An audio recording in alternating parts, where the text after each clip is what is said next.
안녕하세요. 어제에 이어서 그 부동산과 세금, 상속 증여, 그리고 콜드 월렛 이런 거 관련해서 영상을 이어나가고 있습니다. 그 뭐, 반응이 좋더라고요. 근데 저는 이렇게 부동산이 우리나라에서 자산의 비중이 되게 높습니다. 다른 나라에 비해서. 이제 제가 옛날에 부동산 카페에서 글 썼을 때 5, 60% 정도는 됐을 것 같아요. 이제 유주택자들, 다주택자들이. 이제 전세나 임대 사람들이 40%고. 옛날에 이제 박정희 화폐 개혁 등으로 인해서 이제 현금 가치가 이제 급락하거나 하락하는 거를 경험했던 어르신들이 이제 땅에다가 돈을 묻기 시작하면서 이제 아파트가 지어지기 시작하면서 그 아파트를 하나의 금과 같은 그렇게 가치 저장의 수단으로 이제 삼기 시작하신 거죠. 계속 이제 그렇게 해서 지금 어르신들 지금 아파트 다섯 채, 열 채 가지신 분들 되게 많습니다. 그래서 이제 유주택자의 일부 20, 30%는 또 주택을 상속받는 자녀들이시고, 그래서 이제 이렇게 해서 이제 6대 4 정도로 주택을 갖고 있는 사람과 안 갖고 있는 사람들이 나뉘어져 있습니다. 그리고 자산의 비중도 다 아파트로 쏠려져 있고, 이렇게 이제 황금성은 낮죠. 예. 그런 것들을 지금 이용해서 우리나라 부동산 시장이 많이 망가져 있고, 그리고 되게 그런 서로 간의 어떤 분노도 되게 질투나 분노 이런 것들도 되게 심해져 있고, 이런 것들을 잘 활용해서 정치인들이 표파리하고 그렇게 해서 이제 좀 많이 망가진 그런 게 저는 이제 부동산 시장이라고 저는 생각을 합니다. 저는 그래서 이제 자산 시장의 비중이 많이 쏠려 있는 이 부동산 시장에 대해서 이 비트코인이 수수를 가할 것이고, 이 비트코인이 이 부동산 시장을 혁신함으로써 우리나라만의 비트코인 스탠다드를 촉진하고 가져올 거라고 저는 이제 생각을 하기 때문에 이렇게 해서 별도 챕터로 해서 지금 이렇게 영상을 찍고 있습니다. 일단은 주택 보급률 100%라고 하는데 다 구랍니다. 이거 제가 옛날에 만든 표인데 300만 채, 서울에 이제 300만 채가 있는데 아파트가 170만 채고 실제로 지금 멸실주택까지 하면 한 150만 채 정도 될 거예요. 150만 채 정도 되고. 근데 이제 서울의 가구가 300만 가구거든. 300만 가구고, 서울시 공식 통계는 68%인가 뭐 그랬던 것 같아요. 아파트에 살고 싶어 하는 사람이. 근데 이제 75% 이상 되겠죠. 뭐 누가 저기 단독주택하고 빌라 살고 싶겠습니까? 가격만 저렴하다면 아파트에 살고 싶겠죠. 자, 게다가 이 아파트의 대부분 50% 정도가 오래된 아파트예요. 심지어는 40년 이상 물 틀면 환타 나오는 주황색 물이 나오는 그런 아파트도 재건축이 되지 못하고 이렇게 해서 지금 5만 채나 5만 세대나 됩니다. 5만 세대. 자, 잠실주공 5단지 아직도 재건축 못하고 계속 지금 지지부진하다가 박원순이한테 괴롭힘 당하고 오세훈이 들어서야 그제서야 이제 조합 설립되고 이렇게 진척이 되고 있습니다. 조합 설립됐고. 여튼 아파트가 이렇게 부족합니다. 저기 한 70%, 80% 지어져도 부족할 판국에 이렇게 해서 아파트 숫자도 적고, 그리고 재개발 지역은 박원순이가 두 번인가 세 번 하면서 다 직권해제 시켜버린 지역들이 되게 많습니다. 빌라에다가, 오래된 빌라에다가 그림 그리고 막 이지랄하고, 재개발 직권 해지시켜버리고, 웃긴 게, 바로 옆 구역은 또 허가를 해줘. 그래서, 허가를 해서 재건축이 완성된 지역하고, 사람이 살지 못하고 밤에는 되게 귀신 나올 것 같은 그런 동네가 딱 양극화돼서 둘 다 똑같은, 어제는 같은 동지 친구였는데 하루아침에 33평 공짜로 받아서 15억 자산가가 되고, 또 오래된 빌라에 사는 할아버지 할머니 이제 바로 친구들은 계속 썩은 1억짜리 2억짜리 빌라에서 오줌 똥냄새 나는 풀풀 나는 냄새 나는 동네에서 살고 계세요. 그러면서 똑같이 민주당을 또 지지하고 계시죠. 그게 현실입니다. 예. 지금 아파트가 이렇게 부족한 거는, 몰라요, 대부분 사람들이. 예, 정치인들이 이런 것들을 활용해서 이간질을 시킵니다. 그럼 집이 없는 사람과 집이 있는 사람들을 갈라치기 해서, 그냥 수요가 많으면 그거에 따라서 공급을 늘려주면 되는데, 이런 것들로 계속, 10년 넘게, 이간질 쳐요. 그 지역 그 갈등 일으키는 것처럼. 옛날에 지역 갈등이라면 지금은 이제 부동산 갖다가 주로 집중적으로 방법을 잘 쓰고 있습니다, 정치인들이.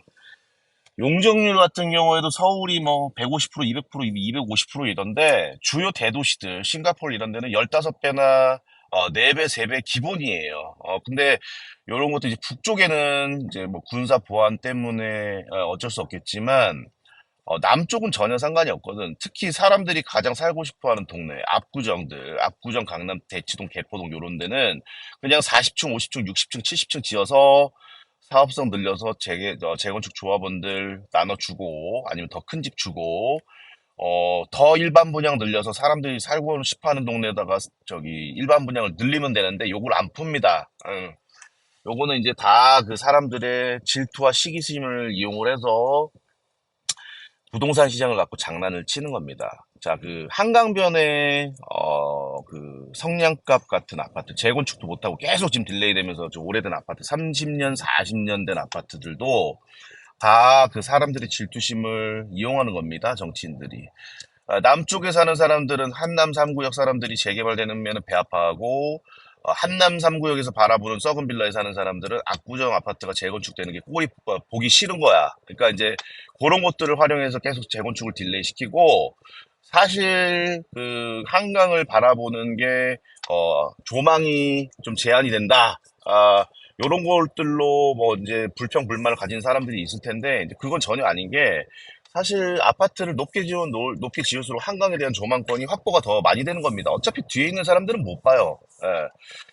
그 한강 그 조망권 망치고 한강의 스카이라인을 망친다고 개거품 무는 인간들, 부산의 해운대 스카이라인 보거나 홍콩의 상해 스카이라인 보면 와 멋지다 이렇게 감탄을 합니다. 단체 여행 가서. 자, 요런 것들이 다 그 사람들의 질투와 시기심을 자극을 해서 재건축과 재개발을 막고 그리고 층고 제한을 막음으로써 좌파 정치인들이 주로 써먹는 표파리의 방식 중에 하나입니다. 그, 뭐, 뭐, 뭐, 요게 그 대표적으로 그 돈을 뿌려서 나타난 양극화 현상입니다. 이거 제가 만든 표인데, 요렇게 해서 이제 부동산으로, 갈라치기 해서 돈을 신나게 뿌리면, 이게 이제 1분위 소득 지수하고 이제 1분위 소득하고 5분위 소득을 지금 나눈 겁니다. 제가 이제 표로 만들어 봤어요. 예, 표로 나눠 봤더니, 어, 사실상 보수 정권 10년 동안은 요 그 소득 격차가 줄어들고 있는 추세인데, 이 문재인 때 급격하게 늘어납니다. 급격하게 늘어나요. 자, 이제 이 표가 더 업데이트되지 못한 이유는 이 시점에 통계청장이 갈렸습니다. 통계청장이 갈리고 요 1분위부터 5분위 집계하는 숫자의 어떤 기준 자체가 완전히 바뀌었어요. 그래서 이제 그 누적 관리가 안 돼요. 이 표하고 일치가 안 돼. 그러니까 저기 연속성이 안 생깁니다. 그래서 이제 그때 이후로 제가 이제 표를 업데이트를 못 했는데 문재인 때 이렇게 심해지고 좌파들이 요런 짓거리를 했습니다. 좌파도 아니에요. 공산당들이에요. 나라 팔아먹는. 그렇게 해서 지금 양극화가 오히려 진정되기는커녕 좌파 정권, 민주당 정권 때 굉장히 극대화됐다. 그러면서 부동산 시장은 박원순이, 문재인이, 김현미가 다 망쳐놔서 공급을 끊어놨기 때문에 당분간 유동성이 늘어날수록 가격은 폭등할 수밖에 없다. 자, 그 서울에 좀 시간이 부족해서 서울의 적정 아파트 개수 아까 말씀드린 한 200만 채에서 250만 채 정도는 돼야 돼. 최소 200만 채 이상은 돼야 돼. 근데 지금 그 배관 그 철 덩어리가 유통기간이 40년입니다. 40년이 지나면 썩어서 못 써요. 이게 아까 40년 아파트 환타 나온다고 했죠. 주황생물. 40년이기 때문에 그 40년을 200만 채로 나누면 한 5만 채 정도 1년에 지어져야 됩니다. 근데 이제 뭐 아파트에 이제 분양 사이트 들어가서 이제 아실이나 이렇게 공급 사이트 보시면은 박원순 문재인 때 공급을 끊어놨기 때문에 만 채에서 2만 채 정도밖에 지어지질 않아요. 그래서 이제 공급 부족은 확정이고 사실상 수요는 늘상 고정돼 있는 건데 공급이 부족하니까 유동성이 늘어나고 이러면 당연히 오를 수밖에 없습니다.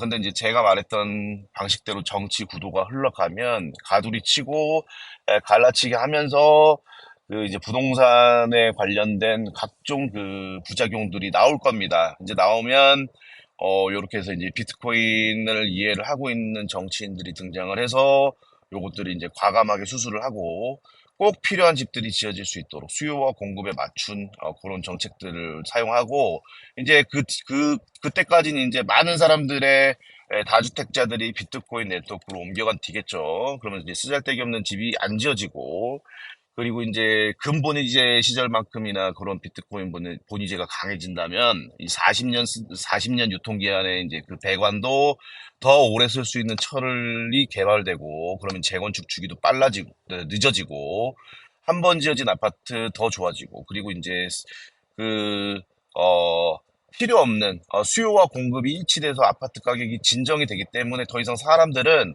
아파트 한 채 때문에 질투하고 이럴 필요가 없습니다. 비트코인 그냥 사면 되니까. 그러면 이제 층고 제한이나 이런 것들이 효율성 있게 할 겁니다. 그 디자인도 되게 이쁘게 해서 호주 시드니의 그 바닷가에 지어진 멋진 맨션들 그리고 해운대에 지어진 멋진 저 LCT처럼 60층짜리, 70층짜리 아파트들 쫙 그 늘어서면은 궁극적으로는 이렇게 이제 상해처럼 멋진 스카이라인을 갖게 되는 도시 라인도 형성이 될 것이고 이제 굳이 한 채 50억, 100억짜리 하는 아파트 사겠다고 꾸역꾸역 재개발 빌려 살 필요도 없습니다.